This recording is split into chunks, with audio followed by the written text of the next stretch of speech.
6 p.m. Pakistan Standard Time. Assalamu alaikum. This is Radio Pakistan. The news read by Hassan Gilani. First, the headlines.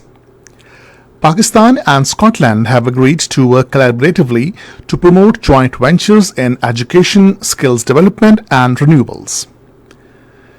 The delegation-level talks between Pakistan and Afghanistan were held in Islamabad today to discuss bilateral relations and security situation in the region. Pakistan and China have agreed to enhance existing bilateral cooperation in defense and security domains. Asian Development Bank says it is working with other development partners to help Pakistan introduce important structural reforms in various areas. Foreign Office has outrightly rejected Indian media's insinuation regarding remarks of Foreign Minister over G20 meeting in Indian illegally occupied Jammu and Kashmir. In India, thousands of people have fled the northeastern state of Manipur amidst deadly ethnic clashes that ended fifth consecutive day today. And now the news in detail. First Minister of Scotland, Hamza Yusuf, called on Prime Minister Mohammad Shehbaz Sharif in London today. Felicitating the First Minister on his election to this important position, the Prime Minister observed that Hamza Yusuf's election underscored the important and positive contribution of the British Pakistani community to the progress and development of Scotland and across the United Kingdom. He wished him success in the discharge of his responsibilities.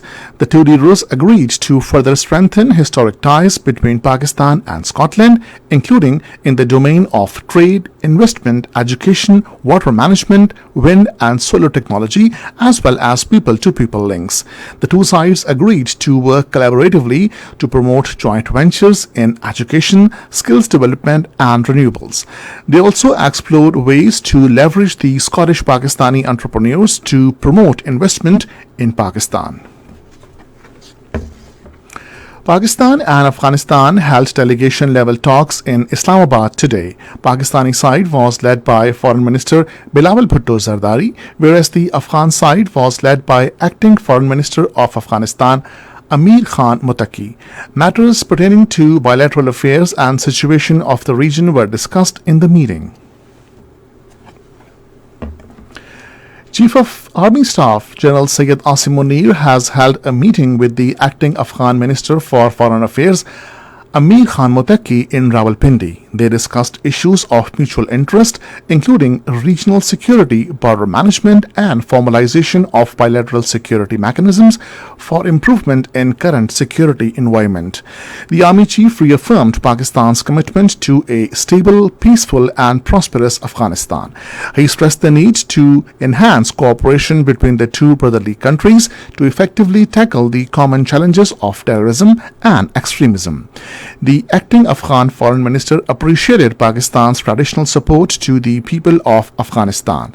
He also acknowledged the important role of Pakistan in facilitating peace and development in Afghanistan. Pakistan and China have agreed to enhance their existing bilateral cooperation in defense and security domains to effectively counter common security challenges. The understanding was reached during a meeting between Chief of the Army Staff General Syed Asim Munir and China's Foreign Minister Qin Gang in Rawalpindi. According to ISPR, both sides reiterated their resolve to further strengthen the time-tested all-weather friendship between Pakistan and China. Talking to the Chinese Foreign Minister, the Army Chief reaffirmed Pakistan's commitment to China-Pakistan strategic relationship. He also pledged full support to China-Pakistan Economic Corridor project, which is a vital component of China's Belt and Road Initiative. The Army Chief appreciated China's unwavering support for Pakistan on regional and international issues. Reiterating China's commitment to timely completion of CPEG, the Chinese Foreign Minister expressed satisfaction over the progress made on this project so far. The Asian Development Bank says the bank is working with Pakistan and other development partners to help Pakistan introduce important structural reforms in various areas. In an interview, Director General, Central and West Asia Department, Yevgeny Zakhuhuf and Country Director Pakistan Resident Mission Yong Yi said the government should provide targeted subsidies to mitigate the inflationary pressure on people. They suggested to enhance tax to GDP ratio to come out of the existing uncertain economic situation and steer the economy towards a sustainable growth trajectory. Zakhuhuf was of the view that Pakistan should improve revenue collection. He said Pakistan has the potential to perform well economically. However, there is a need to improve the public sector governance and carry out the reforms process seriously. Minister for Information and Broadcasting Maryam Aurangzeb has said Imran Khan is responsible for inciting intolerance and violence in the country. Responding to Imran Khan's statement today, she said problems of the country can be resolved if Imran Khan is jailed and sentenced for his lies and conspiracy. She said PTI chief is using India, Kashmir and Islam for his political interest. This is Radio Pakistan. The Foreign Office has outrightly rejected Indian media's video clip insinuating that Foreign Minister Bilawal Bhutto Zardari had threatened India over conduct of a G20 meeting in Indian illegally occupied Jammu and Kashmir. The Foreign Office spokesperson Mumtaz Zahra Baloch in a statement said any insinuation associating Foreign Minister's remarks is not only mischievous but also highly irresponsible. She said it is an attempt to shift focus from the Foreign Minister's key message of conflict resolution through dialogue and in accordance with international law and UN Security Council resolutions.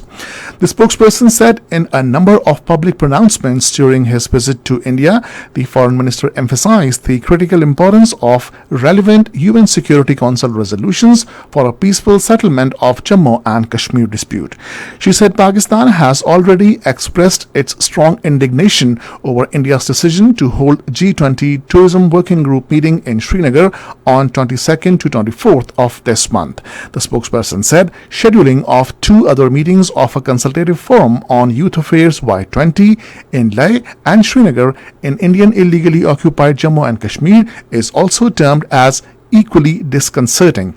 She said such events cannot hide the reality of Jammu and Kashmir being an internationally recognized dispute that had remained on the agenda of United Nations Security Council for over 7 decades. In India, thousands of people have fled the northeastern state of Manipur amidst deadly ethnic clashes that entered 5th consecutive day today.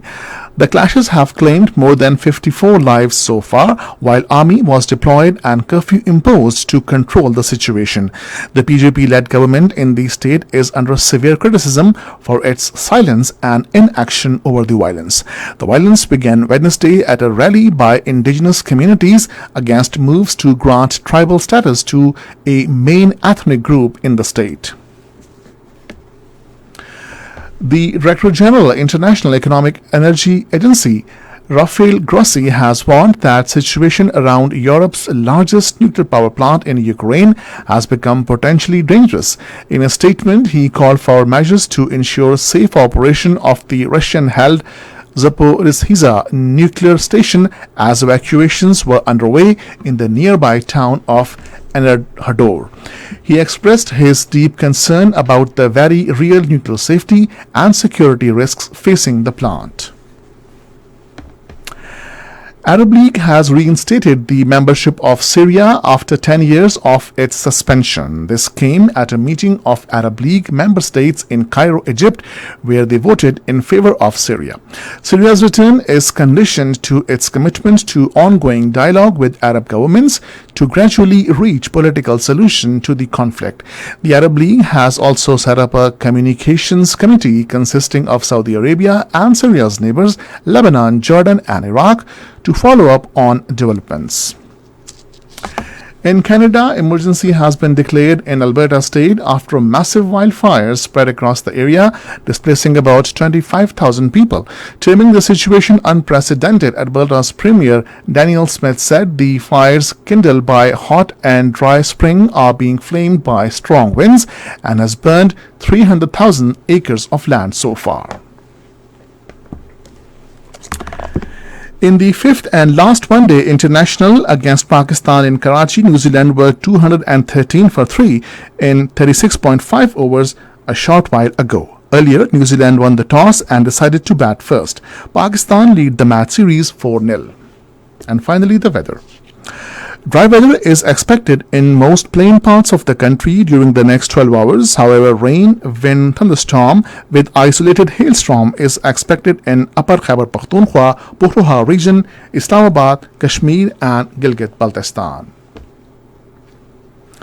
And this is the end of the news. For more news and analysis, log on to our website radio.gov.pk and also watch live video streaming of our bulletins on the link facebook.com/Radio Pakistan News Official.